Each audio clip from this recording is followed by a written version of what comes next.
नमस्कार दोस्तों, आप सभी का आपके अपने यूट्यूब चैनल एग्ज़ाम नोट्स में बहुत बहुत स्वागत है। आज की क्लास में हम भारत की जलवायु इंडियन क्लाइमेट पढ़ने वाले हैं। इससे पहले हमने ज्योग्राफी की जो क्लास चल रही थी उन पर हमने कई सारे टॉपिकों पर वीडियो अपलोड कर दिए हैं। अगर आपने वो वीडियो नहीं देखे हैं तो उन क्लासों को आप ज़रूर प्लेलिस्ट चेक करके ज़रूर देखें, जिससे क्या है कि सभी जो टॉपिक हैं वो एक दूसरे से कनेक्ट रहते हैं थोड़ा बहुत, तो आपको अच्छी तरीक़ा से समझ में आए। देखिए, क्लास शुरू करते हैं। भारत की जलवायु। तो जलवायु किसे कहते हैं, उससे पहले हमको समझना होगा मौसम। आप जानते होंगे कि जो आपका दिन भर का जो वातावरण या हर पल जो मौसम रहता है, यानी एक कम समय में कहें अल्प अवस्था जो होती है उसमें किसी स्थान की दिन प्रतिदिन की वायुमंडलीय दशा, वातावरण जो है डेली एटमॉस्फेयर कंडीशन जो होती हैं वो क्या कहलाती हैं, मौसम कहलाती हैं। यानी दिन प्रतिदिन की जो कम समय की जो अल्पकालीन अवस्था होती है जो कि बदलती रहती है वो क्या कहलाती है, मौसम कहलाती है। 1 से 7 दिन के बीच में बदल जाती है। ये हुई शॉर्ट पीरियड की बात। किसकी बात हुई, शॉर्ट पीरियड की बात। और एक लंबे टाइम यानी लंबे समय में हम कहें लॉन्ग पीरियड में कि इस प्रकार का मौसम हमेशा रहता है। समझ रहे हो बात को, कि इस प्रकार का मौसम आपके रहता है तो वो एक वाकई लंबे टाइम की जलवायु बन जाती है। जैसे कि जलवायु की अगर बात की जाए तो देखिए, किसी स्थान या देश की लंबे समय 30 वर्ष का औसत मौसम, एवरेज मौसम जलवायु कहलाता है। जैसे कि आपके यहाँ की जो जलवायु किस प्रकार की है, राजस्थान की, आपके भारत की जलवायु किस प्रकार की है, तो वो किस तरीके का एक लॉन्ग टाइम का एवरेज जो मौसम होगा वो क्या कहलाएगी, जलवायु कहलाएगी। और शॉर्ट टाइम का जो होगा वो मौसम कहलाएगा आपके। तो लंबे टाइम की जो, तो देखिए भारतीय जलवायु जो है ये किस प्रकार की है, उष्णकटिबंधीय मानसूनी। कैसी है, उष्णकटिबंधीय मानसूनी है। जलवायु का अध्ययन जो होता है उसके अंदर हम किस चीज़ का अध्ययन करते हैं, तो आज टेम्परेचर का अध्ययन करते हैं, तापमान का, वर्षा का अध्ययन करते हैं और वायुमंडलीय दाब। इन सारी चीज़ों पर जलवायु निर्भर करती है। देखिए, ये आपके इंडिया का मैप है जिसमें ये आपके क्या है, कर्क रेखा। तो इसके ऊपर ये शीतोष्ण कटिबंधीय और ये उष्ण कटिबंधीय। अब देखो यहाँ पर ये आपके ग्लोब दिया हुआ है। क्या दिया हुआ है, ग्लोब। इसको आप देख पा रहे होंगे, ये जो आपके सर्किल यानी ग्लोब दिया हुआ है। इस ग्लोब पर ये आपके 23.5 डिग्री, ये आपके 0 डिग्री भूमध्य रेखा इक्वेटर है। और उसके बाद में इसके 23.5 डिग्री नॉर्थ में क्या है, कर्क रेखा। और 23.5 डिग्री साउथ में है मकर रेखा। अब देखिए, यहाँ से आपके भारत के अंदर से गुजरती है, ये भारत की लोकेशन है। यहाँ पर देख पा रहे होंगे, तो ये भारत की यहाँ पर लोकेशन है। 23.5 डिग्री इसके मध्य से गुजरती है। आपके इस ग्लोब को या पूरी पृथ्वी को एक जोनों में बांट दिया गया है। किस में बांट दिया गया है, जोन में। अब वो जो जोन है वो किस प्रकार बांटे गए हैं, देखिए ये जो सूर्य है, इस सूर्य की आपके यहाँ से किरणें इस पृथ्वी पर पड़ रही हैं। सूर्य की किरणें पृथ्वी पर पड़ रही हैं। अब देखिए, सबसे अधिक जो इसकी सघनता है, यानी सबसे अधिक जो किरणें पड़ रही हैं वो कहाँ पड़ रही हैं, आपके भूमध्य रेखा के आसपास। भूमध्य रेखा पर इसकी किरणें सीधी और अधिक पड़ रही हैं। तो यहाँ पर जहाँ पर सूर्य की किरणें अधिक पड़ेंगी, समझ रहे हो, सबसे अधिक पड़ेंगी, तो वहाँ कैसा होगा, उष्णकटिबंधीय यानी गर्म उष्ण वहाँ का वो रहेगा। तो यहाँ का जो कटिबंध यानी जोन होगा वो कैसा होगा, उष्ण कटिबंध, उष्ण जोन होगा। इसको उष्ण जोन माना है। 0 से 23.5 नॉर्थ और 0 से 23.5 साउथ, यानी कर्क रेखा और मकर रेखा के बीच का जो एरिया है ये कैसा है, ये है उष्णकटिबंधीय एरिया। ये उष्णकटिबंधीय एरिया है। उसके बाद में है 23.5 से और 66.5 डिग्री, इसमें इसको आर्कटिक व्रत कहते हैं। क्या कहते हैं, आर्कटिक व्रत। इसमें टेम्परेट जोन यानी शीतोष्ण कटिबंध, इधर भी शीतोष्ण कटिबंध होगा 23.5 से और 66.5। ऊपर है आर्कटिक व्रत और नीचे है अंटार्कटिक व्रत। इसके बाद में आपके यहाँ पर ये क्या होता है, नॉर्थ पोल, और इधर हो जाएगा आपके साउथ पोल। तो यहाँ पर क्या है, शीत कटिबंधीय जोन यानी फ्रीज जोन जो है, यहाँ पर जन शून्य यानी कि जन कोई निवास नहीं करती है जनता। यहाँ पर आबादी रहित क्षेत्र जो है यहाँ पर बहुत ज़्यादा अधिक शीत प्रदेश होता है। तो ये आपके शीत कटिबंध हो गए। तो आप देखिए, आप इसमें भारत की स्थिति के अनुसार आप देख सकते हैं, आपके भारत की जो अक्षांशीय और देशांतरीय स्थिति है उसके अनुसार आप देख सकते हैं। यहाँ पर देखिए उष्ण कटिबंध और शीतोष्ण कटिबंध, इन दोनों के बीच में भारत पड़ रहा है। तो यहाँ की जो जलवायु है वो कैसी है? उष्ण कटिबंधीय, उष्ण कटिबंधीय मानसूनी। ये आपके शीतोष्ण और उष्ण दोनों ही इसके अंदर आते हैं। तो ये आपके अच्छी तरीक़ा से ग्लोब समझ में आ गया होगा। नेक्स्ट देखिए आप डायग्राम से अच्छी तरीक़ा से समझ पाओगे, क्योंकि डायग्राम से क्या है, एक आपके माइंड के अंदर एक इमेज सेट हो जाती है, उसको आप हमेशा याद रख सकते हैं। ये देखिए कोपेन के वर्गीकरण के अनुसार जो है भारत के जलवायु प्रदेश हैं, इनमें आप इसको अलग अलग जलवायु जोन प्रदेशों में बांटा गया है। ये है आपके अल्पाइन, ये शुष्क मरुस्थल, ये आपके राजस्थान और गुजरात वाला एरिया जो है इधर पाकिस्तान के बॉर्डर पर, इधर है आर्द्र उपोष्णवंदी, इधर अर्ध शुष्क उष्ण कटिबंधीय आर्द्र और शुष्क उष्ण कटिबंधीय नम। ये आपके अलग अलग जोन है। मतलब ये आपके किसके द्वारा बांटा गया है? कोपेन के द्वारा वर्गीकरण के अनुसार।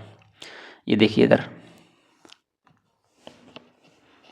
ये वही डायग्राम है जो हमने अभी इसलिए पिछली स्लाइड में आपको बताया था।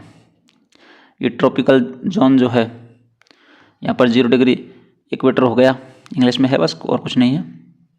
इसमें आपके सनलाइट जो है ये सीधी पड़ती है, ये आपके टेम्परेचर के हिसाब से दिया गया है। यहाँ पर देखिए पोलर जोन जो है दोनों तरफ, इनमें माइनस में टेम्परेचर जाता है, यहाँ पे शीत कटिबंध होगा। नेक्स्ट देखिए मानसून। अब बात करते हैं हम मानसून की। मानसून किसे कहते हैं? तो मानसून का सबसे पहले जो वर्णन है वो अरब के विद्वान अलमसूदी ने किया था। यानी कि मानसून का सबसे पहले जो वर्णन किया था वो किसने किया था? इसको डिस्क्राइब ये किया था अलमसूदी ने किया था। मानसून शब्द की उत्पत्ति जो है ये आपके अरबी भाषा के शब्द मौसम किससे हुई है? मौसम यानी मौसम से हुई है। ऋतु परिवर्तन के अनुसार दिशा बदल लेने वाली जो पवनें हैं वो कहलाती हैं मौसम। भारत की जलवायु को प्रभावित करने वाले कारक कौन कौन से हैं? ये देखिए आप, बहुत ही इंपॉर्टेंट क्वेश्चन यहाँ से बन सकता है। अक्षांशीय विस्तार, समुद्र तल से ऊंचाई, हिमालय पर्वत और स्थलाकृति, समुद्र तट से दूरी, ये सारी चीज़ें जो हैं ये जलवायु को प्रभावित करती हैं। यानी इनके होने से हर क्षेत्र की जलवायु परिवर्तित हो जाती है। भारत में अगर वर्षा की बात की जाए तो देखिए भारत में वर्षा, पूर्व मानसून वर्षा जो है वो 10% होती है, मानसून वर्षा 75% होती है, लौटते हुए मानसून से जो वर्षा होती है वो 12% होती है, और शीत ऋतु में वर्षा जो होती है वो 3% होती है। ये आपके भारत में वर्षा का जो है बट तापमान बढ़ता हुआ और वायु गर्म होकर ऊपर उठ जाती है। तापमान के बढ़ने पर क्या होता है? वायु गर्म होकर ऊपर उठती है, वहाँ पर निम्न वायु दाब क्षेत्र उत्पन्न होता है। और वायु हमेशा क्या होती है? उच्च दाब से निम्न दाब की ओर चलती है। वायु जो है वो किधर चलती है? उच्च दाब से निम्न वायु दाब की ओर चलती है। ये आपको विशेष ध्यान रखना है। पूर्व मानसून वर्षा, प्री मानसून रेंज जो है वो 10% होती है। ये कब होती है? आपके ग्रीष्म ऋतु में, मार्च और जून। मार्च के बाद सूर्य उत्तरायण में शिफ्ट हो जाता है। कहाँ होता है? उत्तरायण। भारत का तापमान बढ़ने लगता है और स्थानीय पवनें चलने लगती हैं। स्थानीय पवनें आर्द्रता ग्रहण करके वर्षा कराती हैं। क्या करती हैं? आर्द्रता ग्रहण करके वर्षा कराती हैं। तो ये जो वर्षा होती है प्री मानसून, ये किसके कारण होती है? स्थानीय पवनें और आर्द्रता के कारण। यहाँ देखिए लू और आर्द्रता। लू क्या है? ये आपके रेगिस्तान में चलने वाली जो गर्म हवाएं हैं, राजस्थान में रेगिस्तान में चलने वाली गर्म हवाएं, उनको लू बोला जाता है, गर्मियों में जो गर्म हवाएं चलती हैं। और आर्द्रता, इसके कारण उत्तर के मैदानों में वर्षा होती है। काल वैशाखी के द्वारा यहाँ पे पश्चिम बंगाल, असम, झारखंड, उड़ीसा में वर्षा होती है। काल वैशाखी क्या है? ये पवनें हैं, हवाएं हैं, आम्रवृष्टि। पश्चिमी तटीय मैदान केरल, कर्नाटक, महाराष्ट्र, यहाँ पर ये आम्रवृष्टि यानी आम की खेती होती है। आम्रवृष्टि का मतलब है आम की खेती के लिए ये बहुत ही अच्छी होती है बारिश। चेरी ब्लॉसम चाय व कॉफ़ी बागान के लिए, ये आपके केरल, कर्नाटक में होती है। नॉर्वेस्टर पूर्वी भारत के अंदर यह है। ये आपके देखिए, ये मैप आपके ये डायग्राम दिया हुआ है। 21 जून को यहाँ पर 0 डिग्री पर, यहाँ पर 21 मार्च 23 सितंबर को, और ये मकर रेखा पर यहाँ पे 22 दिसंबर। देखिए जो मार्च के बाद में सूर्य उत्तरायण करता है, इसका क्या मतलब है? ये आपके यहाँ पर सूर्य हो गया। सूर्य की जो किरणें हैं वो क्या है, 21 मार्च 23 सितंबर को ये आपके भूमध्य रेखा पर, इक्वेटर पर सर्वाधिक बिल्कुल सीधी होती हैं, लंबवत होती हैं, यूँ कह सकते हैं। उसके बाद में जैसे जैसे हम आगे बढ़ते हैं तो जून के महीने में ये कर्क रेखा पर उत्तरायण यानी उत्तर दिशा में, उत्तर की तरफ, ये आपके कर्क रेखा पर यहाँ पर शिफ्ट हो जाता है। यहाँ पर इससे जो किरणें निकलेंगी वो सीधी इस पर लंबवत पड़ेंगी कर्क रेखा पर। तो 21 जून का जो दिन होगा ये सबसे गर्म यानी कि सबसे लंबा दिन होगा भारत के अंदर। क्या होगा? भारत के अंदर 21 जून का दिन जो है सबसे बड़ा दिन होगा। यहाँ पर जून के महीने में सूर्य की किरणें बिल्कुल सीधी पड़ती हैं। इस प्रकार इधर मकर रेखा पर नीचे 22 दिसंबर को पड़ती हैं। इधर दक्षिणायन होने के बाद में जब दक्षिणायन जब सूर्य होता है तो 22 दिसंबर को यहाँ पर सबसे लंबा दिन होता है और यहाँ पर सूर्य की किरणें बिल्कुल सीधी पड़ती हैं। तो ये आपके यहाँ पर थोड़ा समझ में आया होगा मैप। नेक्स्ट देखिए, ये आपके मानसून का आगमन। मैप से आप समझ सकते हैं मानसून जब आता है तो किस प्रकार आता है। इधर आपके ये है, इस प्रकार आप डायरेक्शन दिशाओं को तो समझ गए होंगे। ये हो गए आपके नॉर्थ, ये आपके साउथ, ईस्ट पूरब और वेस्ट पश्चिम, उत्तर दक्षिण पूरब पश्चिम। ये आपके अगर क्लियर हैं तो इनसे आप इसको अच्छे तरीक़ा से समझ पाओगे। देखिए अगर इन दोनों के बीच की जो दिशा होगी वो कौन सी होगी, ये हो जाएगी आपकी दक्षिण पश्चिम।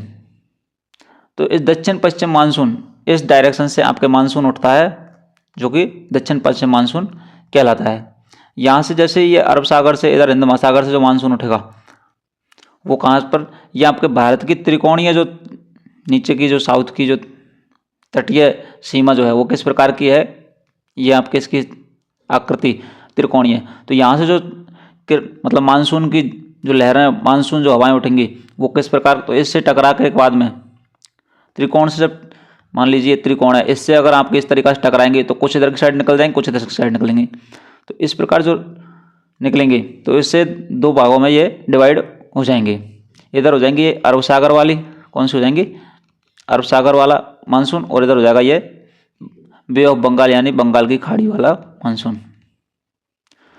देखिए यहाँ पर ये कितने जून को किस हिसाब से प्रवेश करता है, ये इस मैप से आप आसानी से समझ सकते हैं। यहाँ पर ये आपके देखा है बिल्कुल जो डार्क ब्लू है वो 1 जून को, ये आपके यहाँ पर 1 जून को प्रवेश करता है। उसके बाद में 5 जून को, इसको आप बाद में समझिएगा। ये देखिए, और उत्तर पूर्वी मानसून जो है ये इस प्रकार से इधर से ये दे रखा है। देखिए इस मैप को आप देखिए, इस मैप में आपके ये 5 जो लाइनें जो हैं, 5 ब्रांच यानी मानसून की जो पवनें जो उड़ती हैं वो कितनी है, 5। और इनमें से जब इससे टकराने के बाद में इसकी जो त्रिकोणीय इस आकृति होने के कारण 3 तो आपके अरब सागर की तरफ इधर की साइड, और यानी कि आपके पश्चिमी घाट की तरफ, और 3 इस साइड डायरेक्शन में हो जाएंगे, 2 इस डायरेक्शन में चली जाएंगी इस प्रकार, और 3 जो है ये 3 ब्रांच इसकी जो शाखाएं हैं वो इस डायरेक्शन में जाएंगे, जो कि आगे चल करके आपके पूरे इंडिया के अंदर बारिश करवाएंगे। कौन से मानसून के कारण हो रही है, दक्षिण पश्चिम मानसून के कारण, साउथ वेस्ट मानसून के कारण। चलिए आगे इसको थोड़ा और आसानी से समझते हैं। मानसून का आगमन, इससे जो बारिश होती है वो आपके कितने % होती है, 75% बारिश से होती है आपके वर्षा ऋतु के दौरान। ये वर्षा ऋतु आपके जून से और सितंबर तक वर्षा ऋतु होती है। यहाँ पर दक्षिण पश्चिम मानसून के कारण ये बारिश होती है वर्षा ऋतु में। भारत की प्रायद्वीपीय जो स्थिति है, आकृति है, वो कैसी है? त्रिकोणीय है, एक ट्रायंगल के अनुसार है, जिसके कारण दक्षिण पश्चिम मानसून जो है वो दो शाखाओं में डिवाइड हो जाता है। ये आपके देख पा रहे होंगे आप मैप के अंदर, ये कैसी इसकी जो स्थिति है प्रायद्वीपीय भारत की, कैसी है? त्रिकोणीय, ट्रायंगल। तो इससे जो मानसून उठता है, ये साउथ वेस्ट मानसून है, दक्षिण पश्चिम मानसून, ये आपके दो शाखाओं में डिवाइड हो जाता है, जिसमें 3 शाखाएं जो हैं वो आपके अरब सागर की शाखाएं कहलाती हैं और 2 शाखाएं जो हैं आपके बे ऑफ बंगाल खाड़ी की तरफ चली जाती हैं। ये आपके 5 शाखाएं जो हैं दो भागों में डिवाइड हो जाती हैं। अब देखिए अरब सागर की जो शाखाएं हैं, ये आप देख रहे हैं 5 जो शाखाएं हैं, तो 3 इधर की साइड 2 इधर की साइड चली जाएंगे आपके बे ऑफ बंगाल में, और 3 आपके अरब सागर की तरफ चले जाएंगे। अरब सागर की शाखाओं को पढ़ते हैं हम। प्रथम शाखा ये जून के प्रथम सप्ताह में आती है और पश्चिमी घाट पर्वत से टकराती है। पश्चिमी घाट का जो पर्वत है ये आपका कौन सा है? पश्चिमी घाट है, यहाँ पर्वत से टकराती है और केरल, कर्नाटक, गोवा और महाराष्ट्र, इन राज्यों में आपके बारिश करती है। सबसे पहले और सर्वाधिक वर्षा जो है ये आपके केरल के अंदर, सबसे पहले ये केरल वाला एरिया जो है आपका, ये केरल वाला एरिया है, तो यहाँ सबसे पहले टकराएगी, प्रवेश करेगी, और सबसे पहले और सर्वाधिक वर्षा कहाँ होगी? केरल को 1 जून कब होती है? 1 जून को ही मानसून प्रवेश कर जाता है और सबसे पहले यहाँ पर बारिश होती है। ये आप इसमें देख पा रहे हैं। दूसरी शाखा की अगर बात की जाए, किसकी बात की जाए? दूसरी शाखा की, तो दूसरी शाखा जो है नर्मदा और ताप्ती नदी घाटी में प्रवेश कर जाती है और छोटे नागपुर पठार में वर्षा कराती है। नर्मदा और ताप्ती नदी में प्रवेश कर जाती है। देखिए बड़े मैप में समझते हैं। यहाँ पर आपके मध्य प्रदेश से ये आपके नर्मदा नदी निकलती है और इधर से आपके एक ताप्ती नदी, तो ये जो घाटी है इसके अंदर प्रवेश कर जाती है दूसरी शाखा, और यहाँ पर ये आपके आगे चल के ये आपका जो पठार है, छोटा नागपुर का पठार, यहाँ आपके बारिश करवाती है दूसरी शाखा, छोटे नागपुर पठार में वर्षा कराती है। तीसरी शाखा की बात की जाए तो ये गुजरात से प्रवेश करता है और अरावली पर्वत के समांतर ये आपके पूर्वी राजस्थान, हरियाणा, पंजाब, जम्मू कश्मीर, यहाँ पर ये वर्षा करता है। इसको समझिए। देखिए आपके एक बार इस मैप को थोड़ा साफ करते हैं और फिर से समझते हैं। ये जो तीसरी शाखा है ये आपके गुजरात में होकर के, ये गुजरात में होकर प्रवेश करेगी। यहाँ पर क्या होगा? ये आपके देखिए ये राजस्थान वाला एरिया है, ये आपके राजस्थान है इस प्रकार से, तो इस राजस्थान के बीचों बीच में यहाँ क्या है? ये आपके अरावली पर्वत श्रृंखला है, अरावली पर्वतमाला, जो कि इस प्रकार आपके ये इधर दिल्ली, हरियाणा और इधर आगे निकल जाती है।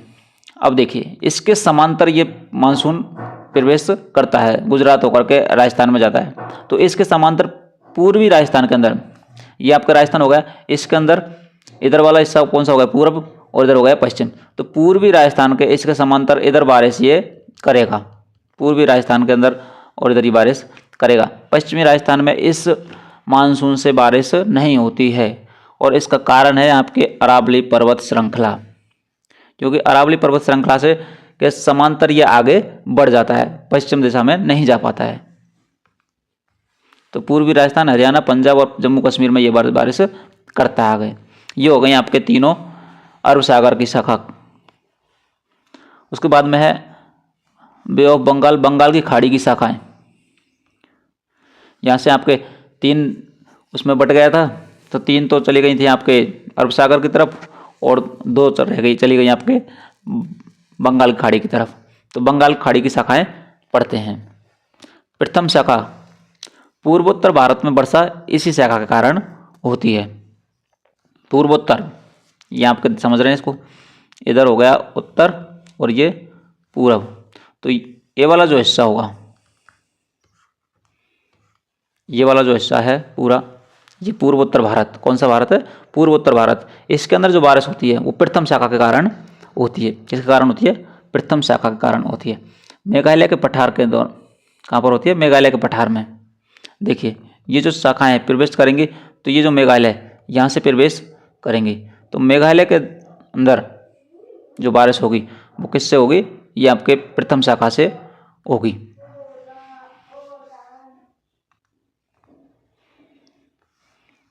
यहाँ पर आपके मेघालय में 3 पहाड़ियाँ हैं, गारो, खासी, जयंती की पहाड़ियाँ। खासो, गारो और जयंती की पहाड़ियाँ। इन पहाड़ियों में जो बारिश होती है वो आपकी प्रथम शाखा के कारण होती है, बंगाल की खाड़ी के। देखिए ये जो आपकी तीनों पहाड़ियाँ हैं वो कुछ इस प्रकार हैं, और इनमें ये आपके प्रथम शाखा जो है यानी कि मानसून प्रवेश कर जाता है, और इन पहाड़ियों से टकरा करके मानसून यहीं पर रह जाता है। तो यहाँ मानसून एक बार प्रवेश करने के बाद में बाहर निकल नहीं पाता है, और इन पहाड़ियों के बीच में काफ़ी अधिक बारिश होती है, यानी कि सर्वाधिक जो बारिश होती है वो यहीं पर होती है। खासी की पहाड़ियाँ जो हैं उन पहाड़ियों पर ये स्थान है आपके मानसेनराम, जहाँ पर सर्वाधिक बारिश होती है। इसी पहाड़ी में चेरापूंजी भी है, तो यहाँ पर आपके सर्वाधिक बारिश होती है मेघालय में। ये आपके मेघालय पठार, ये आपके दक्षिण पश्चिम मानसून के बंगाल की खाड़ी वाली शाखा, प्रथम शाखा के कारण होती है। यहाँ देखिए निम्न दाब यहाँ पर ये क्रिएट होता है जब टेम्परेचर अधिक होगा। आप यूँ कह सकते हैं कि टेम्परेचर और प्रेशर एक दूसरे के इन्वर्सली प्रोपोर्शनल होते हैं। इसको आप समझें तो ताप दाब का उल्टा, यानी कि ताप बढ़ेगा तो दाब घटेगा, और दाब बढ़ेगा तो ताप घटेगा, एक दूसरे के बिल्कुल उल्टे होते हैं। तो यहाँ पर, और जहाँ पर निम्न दाब होगा वहाँ पर मतलब कि आपके उच्च दाब की तरफ से निम्न दाब की ओर हवाएं चलेंगी। ये विषुवत रेखा हो गई आपके 0 डिग्री। ये दक्षिण पश्चिमी मानसून की स्थिति है ग्रीष्म ऋतु और वर्षा ऋतु के अंदर। ये देख रहे हैं आप, इधर उच्च दाब है और इधर निम्न दाब है। तो यहाँ से जो ये आपके क्या कहते हैं मानसून हवाएं चलती हैं और ये इस प्रकार बंगाल खाड़ी में होकर इधर प्रवेश करती है। नेक्स्ट देखिए, दूसरी शाखा की अगर बात की जाए तो बंगाल से प्रवेश करती है। उत्तर के मैदानी राज्यों में ये बारिश करती है, बिहार, यूपी और पंजाब में बारिश करती है। पंजाब की अगर बात करें तो देखिए पंजाब में दोनों शाखाओं अरब सागर और बंगाल की खाड़ी वाली BOB, बे ऑफ बंगाल से वर्षा प्राप्त होती है। तो पंजाब में भी बारिश खूब होती है। 15 जुलाई तक मानसून पूरे भारत में फैल जाता है, और पूरे भारतवर्ष में बारिश 15 जुलाई तक हर क्षेत्र में हो जाती है।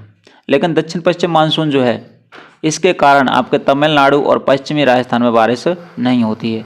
कारण आपको समझा ही दिया कि देखिए पश्चिमी राजस्थान में क्यों नहीं होती है। ये आपको राजस्थान का थोड़ा सा मैप कुछ इस प्रकार है, ये चतुर्भुजाकार। तो यहाँ से जब गुजरात से प्रवेश करती है, गुजरात से जब प्रवेश करता है मानसून, तो एक यहाँ पर क्या है अरावली पर्वत श्रृंखला है। अरावली पर्वत श्रृंखला के कारण ये आपके पश्चिमी दिशा में नहीं जा पाता है, और पश्चिमी दिशा में नहीं जा पाता है, इसके समांतर ये आगे बढ़ जाता है। तो इसी कारण ये बारिश आपके पश्चिमी राजस्थान में नहीं हो पाती है, सिर्फ पूर्वी राजस्थान में होती है। किस में होती है? पूर्वी राजस्थान में बारिश होती है। पूर्वी राजस्थान से आगे बढ़ते हुए दिल्ली, हरियाणा, पंजाब इधर आगे चला जाता है। इस तमिलनाडु में भी नहीं हो पाती है। तमिलनाडु के लिए क्यों नहीं हो पाती है? क्योंकि ये आपके इस प्रकार नीचे त्रिकोणीय, जब यहाँ से क्या होगा कि ये जो मानसून उठता है तो कुछ तो इधर की साइड टकराती हैं और कुछ इधर से ऐसे चल के आगे ऊपर उठ जाती हैं और आगे जाकर टकराती हैं। तो ये जो वाला तमिलनाडु का जो हिस्सा है ये आपके रह जाता है, यहाँ बारिश नहीं होती है। 21 जून को सूर्य की किरणें कर्क रेखा पर लंबवत पड़ती हैं, सीधी पड़ती हैं। लंबवत का मतलब बिल्कुल 90 डिग्री के कोण पर सीधी पड़ती हैं। तो ये आपके भारत का सबसे बड़ा दिन होता है भारत के अंदर। लेह भारत का सबसे कम वर्षा वाला स्थान है। कौन सा है? लेह। लौटते हुए मानसून की अगर बात करें हम तो ये सितंबर से दिसंबर के बीच में शरद ऋतु में लौटता है। उत्तर पूर्वी मानसून इसका नाम है। कौन सा है? उत्तर पूर्वी मानसून। उत्तर पूर्वी मानसून जो है राजस्थान और पंजाब से लौटना शुरू होता है और बंगाल की खाड़ी से आर्द्रता ग्रहण करके वापस जब लौटते वक्त ये आपके थोड़ा देखिए, ये आपके इंडिया का मैप हो गया एक तरीक़ा से।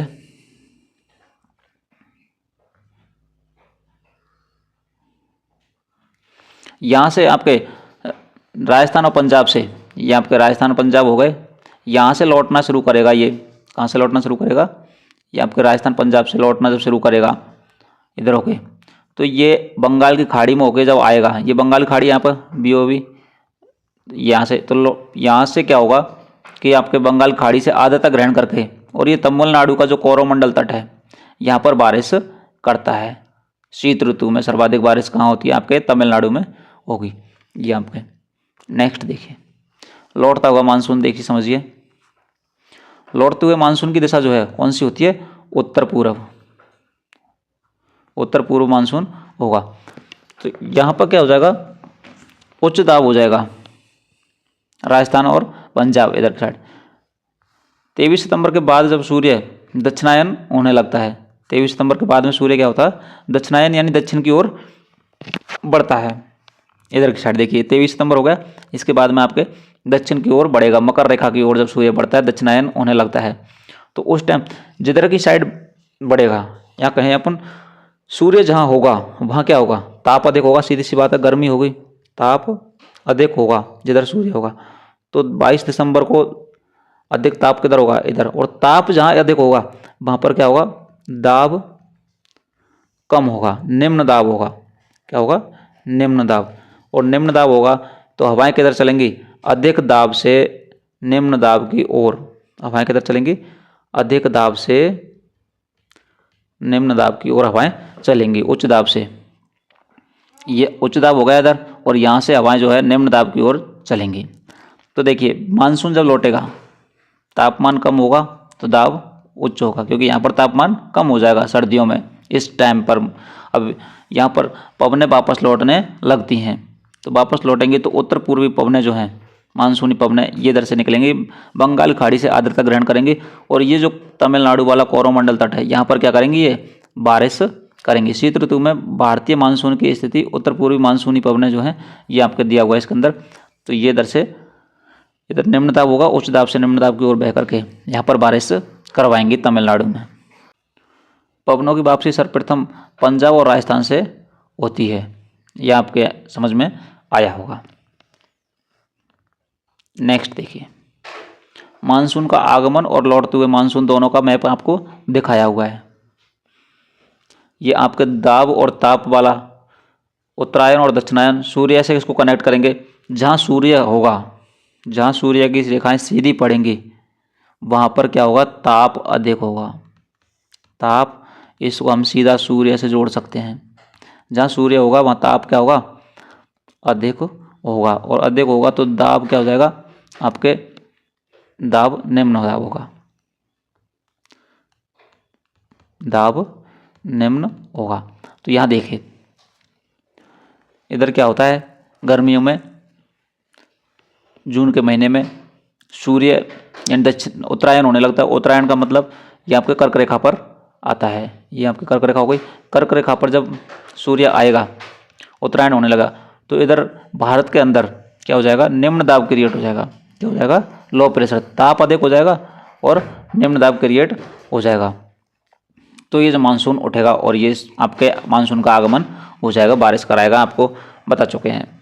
इसी प्रकार लौटता हुआ मानसून, ये दिसंबर में, सितंबर के बाद में सूर्य का होता है दक्षिणायन होने लगता है। दक्षिणायन का मतलब सूर्य दक्षिण की ओर बढ़ता है, साउथ में बढ़ता है, और ये आपके मकर रेखा की ओर बढ़ता है। किधर बढ़ता है? मकर रेखा की ओर सूर्य जब बढ़ेगा तो हमारे यहाँ पर क्या होगी? सर्दी होंगी।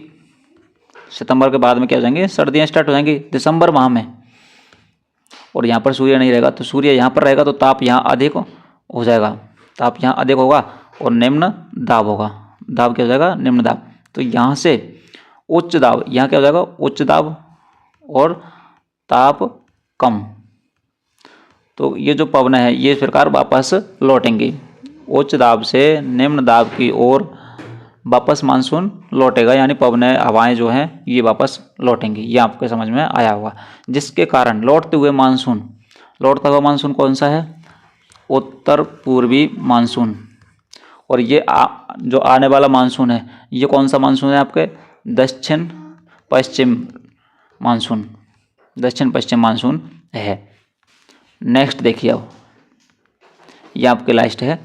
शीत ऋतु में वर्षा, शीत ऋतु में वर्षा 3% होती है सिर्फ, दिसंबर से और मार्च के माह के बीच में होती है। ये किस कारण से होती है? पश्चिमी विक्षोभ के कारण होती है, बारिश होती है, जिसको राजस्थान के अंदर क्या बोलते हैं? मावठ बोलते हैं। ये आपको ध्यान रखना है, क्वेश्चन कई जगह पर पूछा जाता है। भूमध्य सागर से ये जेट धाराएं उत्पन्न होती हैं और उष्णकटिबंधीय चक्रवात आता है, जिससे कि आपके इधर पहाड़ी राज्य जम्मू कश्मीर हिमाचल प्रदेश, इसमें हिमवर्षा बोलते हैं इसको। और पश्चिमी विक्षोभ के कारण भूमध्य सागर का जन्म कहाँ से होता है? भूमध्य सागर से होता है। जेट धाराएं इसे बहाकर भारत तक लाती हैं। और मैदानी राज्यों में वर्षा, पहाड़ी राज्यों में हिमवर्षा होती है। मैदानी राज्य कौन कौन से हैं? हरियाणा, पंजाब, दिल्ली, यूपी में वर्षा कराता है। और राजस्थान में बारिश होती है, इसको क्या बोलते हैं? मावठ, आपको बता दिया। तो ये था आपका भारतीय जलवायु का चैप्टर जो आपको कंप्लीट करवा दिया है। उम्मीद है आपको क्लास पसंद आई होगी, टॉपिक समझ में आया होगा। और आप कमेंट करके ज़रूर बताएं कि क्लास आपको कैसी लगी। अच्छी लगी हो तो क्लास को लाइक करें और आप साथ ही अपने दोस्तों के साथ शेयर करें। चैनल पर नए हो तो चैनल को सब्सक्राइब करके बेल आइकन को प्रेस करके ऑल पर क्लिक कर लीजिए, जिससे आपको हमारे हर वीडियो का नोटिफिकेशन प्राप्त हो सके। आपको यहाँ पर सभी धीरे धीरे आपको सभी सब्जेक्ट के बहुत ही शानदार नोट्स और क्लासें प्रोवाइड करवाई जाएंगी। और आप पीडीएफ के लिए, फ्री पीडीएफ के लिए आप हमारे टेलीग्राम चैनल एग्जाम नोट्स को ज्वाइन कर सकते हैं।